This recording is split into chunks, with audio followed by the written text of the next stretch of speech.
was break the mold, chasing the stories yet untold. Passion ignites like a blazing fire. Knowledge takes us higher, higher. Out of the box where the wild ones play, we see the game in a whole new way. Living loud, hearts in motion. Sports with soul, pure devotion. The field's alive with endless dreams. We're more than stats, we're the in-between. A slam dunk thought.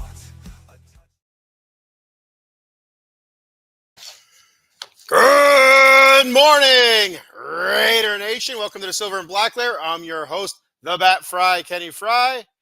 Happy Thursday morning, I guess. I don't know. Depends on how you look at it.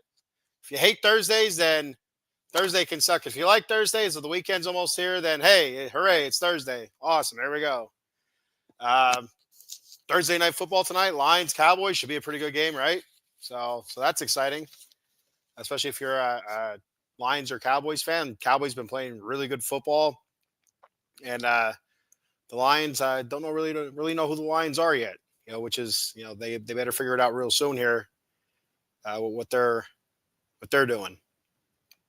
But anyway, today's show is brought to you by our friend, your friend, everybody's good friend, Jason Fine, attorney, Big Al. You can reach Big Al at 1-800-HURT-123. That's 1-800-HURT-123. Jason Fine specializes in motor vehicle accidents, slip and falls, workman's comp, and personal injury claims. He has 3 office locations conveniently located throughout Pennsylvania and New Jersey. His office in New Jersey is located in Cherry Hill on 3 Greensward Lane. The phone number there is 856-209-5258. And he has 2 offices in Pennsylvania, one on the east side and one on the west side. The office on the west side is located in Pittsburgh, on 500 Grand Street, Suite 2900. The phone number there is 412-365-8151. And his office on the east side is located in Philly at 1628 JFK Boulevard, Suite 2120. The phone number there is 267-888-2980. That's Jason Fine, attorney, Big Al. Be sure to let Big Al know that you're a part of the Out of the Box Sports family, and he'll hook you up with a great deal. So there you go. There you have it. All right. Let's get the show on the road here. I got new spectacles on here, so hopefully I can actually read comments without going like this. I look kind of goofy when I do that. So I don't need any help looking goofy. If I'm being totally honest here. Speaking of goofy, let's look at last week's weekly embarrassment. The Raiders get thumped by the Chargers 31-14. They were in the game at halftime. They were in the game on the scoreboard, I should say. They're at halftime on the scoreboard. They were in the game, but realistically, they were getting their asses handed to them. And I wrote down a couple first half stats. Nothing crazy. I didn't go deep diving into it, but just something that really shows you how the score was a little bit misleading. First half, the Chargers ran 35 plays for 183 yards, and the Raiders ran 19 plays for 97 yards, almost half of each. Unbelievable. And it was 7-7. So like I said, the Raiders were still in it on the scoreboard, still in it. But they were cooked. They were cooked. When Herbert went down, to be 100% honest with you, I'm like, oh, maybe we have a chance here. The Raiders have a chance. And when Trey Lance came in, and he wasn't in there too long. I don't remember. I don't even think. I think it was just that one series, or was it 2 series? And during the one series, they actually pulled him out as he's driving him down the field a little bit, and they brought Herbert back in with his Mickey Mouse hand or whatever he had going on there, hand all duct taped up or whatever because he hurt his little finger. I couldn't tell. I was watching the broadcast on my cell phone. I don't pay for anything like the NFL. It's too damn expensive, and I don't have the time a lot of times to sit there and just watch it.